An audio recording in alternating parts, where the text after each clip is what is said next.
నమస్తే. ఎన్నో ఆధ్యాత్మిక కార్యక్రమాలు నిరంతరం మన ఛానల్‌లో కొనసాగుతూనే ఉంటాయి. మనందరికీ సుపరిచితులు, ఆప్తులు, నాకు తండ్రి సమానులు శివప్రసాద్ గురువుగారు మనతో పాటు స్టూడియోలో ఉన్నారు. ఆయన్నడిగి కొన్ని ధర్మ సందేహాలు తెలుసుకునే ప్రయత్నం చేద్దాం. గురువుగారిని కలవాలి అనుకుంటే స్క్రీన్ మీద కనపడే నంబర్‌కి కాల్ చేయొచ్చు. జ్యోతిష్యానికి, వాస్తుకు సంబంధించిన పూర్తి వివరాలు మీకు చెప్పడం జరుగుతుంది. నమస్కారం గురువుగారు. ఆశీర్వచనం తల్లి. గురువుగారు మామూలుగా పూజా గదిలో ఫోటోలు పెడుతూ ఉంటారు కదా! అసలు ఏ వరుసలో పెట్టాలి? ఏ వరుసలో పెడితే మనకి శుభప్రదం చెప్పండి? శ్రీ మహాగణాధిపతయే నమః. ఐం మహాసరస్వత్యే నమః. శ్రీ లలితాంబికాదేవియే నమః. పూజ గదిలో పటాలు ఏ వరుసన పెట్టుకుంటే బాగుంటుంది అనేటువంటిది మీరు అడుగుతున్నారు తల్లి. మామూలుగా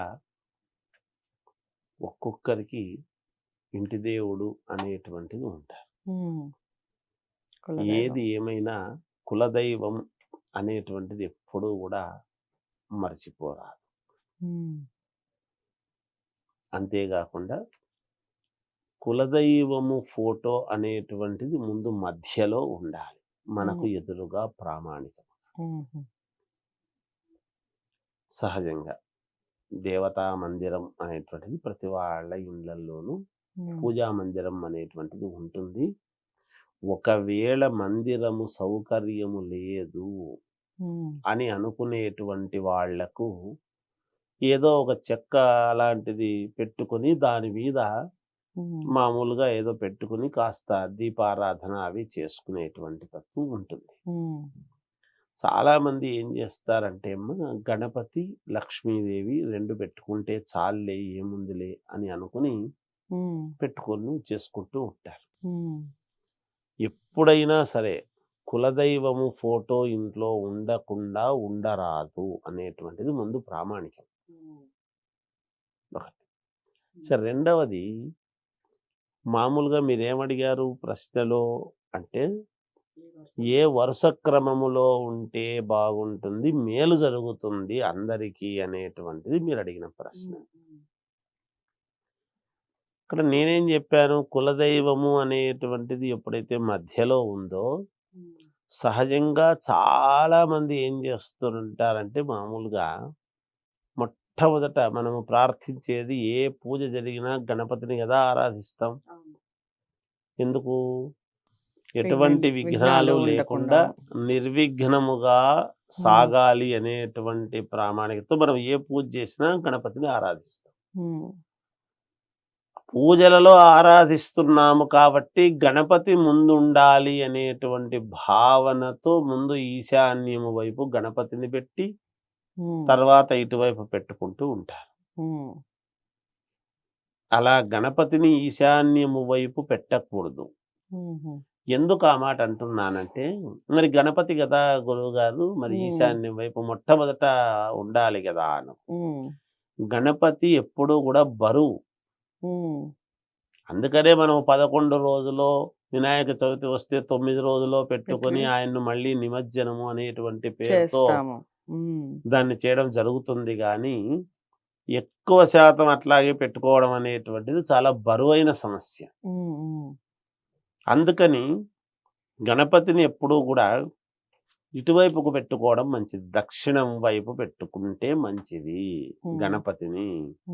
అటువైపుకు మనము ముందు ఇటువైపు ఉండాల్సిందేది ఏమిటంటే లక్ష్మీదేవిది ఇటువైపు పెట్టవచ్చు. మధ్యలో ఇంటి దేవుడి యొక్క పటం ఉండాలి.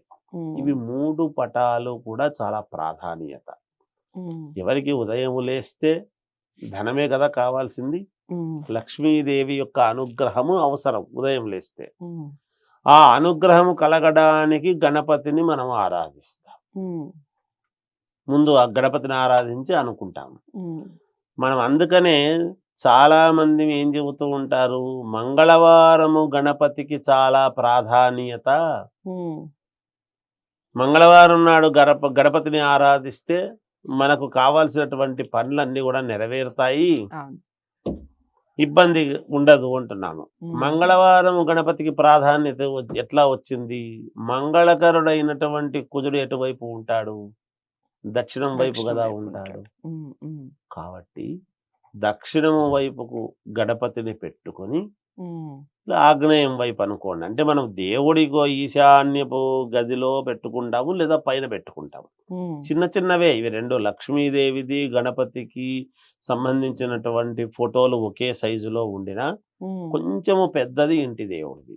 ఉమ్, మరీ సమానముగా అనేటువంటిది కాకుండా, లేదు ఉమ్, సమానంగా ఉన్నా ఇబ్బంది లేదు, రైట్. తక్కువ మాత్రం ఉండరాదు. ఉమ్, ఇంటి దేవుణ్ణి తగ్గించినట్టుగా అవుతుంది. ఉమ్, ఉమ్, అంటే చాదస్తము, మూర్ఖత్వము పటాల్లో ఏముంటుంది అంటే, పటాల్లో ఉంది కాబట్టే కదా పటాలను పూజిస్తున్నాం. పూజిస్తున్నాం. ఉమ్, ఏముంటుంది కాదు, ఉమ్, వాటిల్లోనే ఉంటుంది. ఉమ్, పటాల్లోనే కూడా మహత్వం, ఉమ్, దేవుడి పటములోనే మహత్వం. ఉమ్, అందుకని కొద్దిగన్నా పెద్దది, ఉమ్, మామూలుగా ఉన్నంతలో ఇంటి దేవుడు వాళ్ళ కులదైవము ఎవరైతే ఉమ్, ఉన్నారో ఆయన ప్రధానముగా మధ్యలో ఉంచుతూ, ఉమ్, ఇటువైపు లక్ష్మీదేవిని పెట్టుకొని ఈశాన్యము వైపు మన కులదేవతకు దక్షిణం వైపుకు గణపతిని పెట్టుకుంటే ఉమ్. చాలా సర్వశ్రేయోదాయకమైనటువంటి విషయము అనేటువంటిది నేను పరిపూర్ణముగా చెప్పగలుగుతాను. రైట్. చాలా అంటే చాలా చక్కటి వివరణ ఇచ్చారు గురువుగారు. ఉహు. చాలా మందికి తెలిసి ఉంటే ఒకవేళ మీరు కామెంట్ బాక్స్లో తెలియచేయండి. తెలియకపోతే ఇక నుంచి ఈ గురువుగారు చెప్పినటువంటి సూచన ఏదైతే ఉందో కులదైవానికి సంబంధించి అలాగే గణపతికి సంబంధించిన ఫొటోస్ ఎలా పెట్టుకోవాలి ఏమిటి అనేది చాలా చక్కటి వివరణ ఇచ్చారు కదా. వీడియోని లైక్ చేసి షేర్ చేయండి, ఛానల్ని సబ్స్క్రైబ్ చేసుకోండి. గురువుగారిని కలవాలి అనుకుంటే స్క్రీన్ మీద కనపడే నెంబర్కి కాల్ చేయండి. మరో మంచి అంశంతో మళ్ళీ కలుద్దాం. నమస్తే.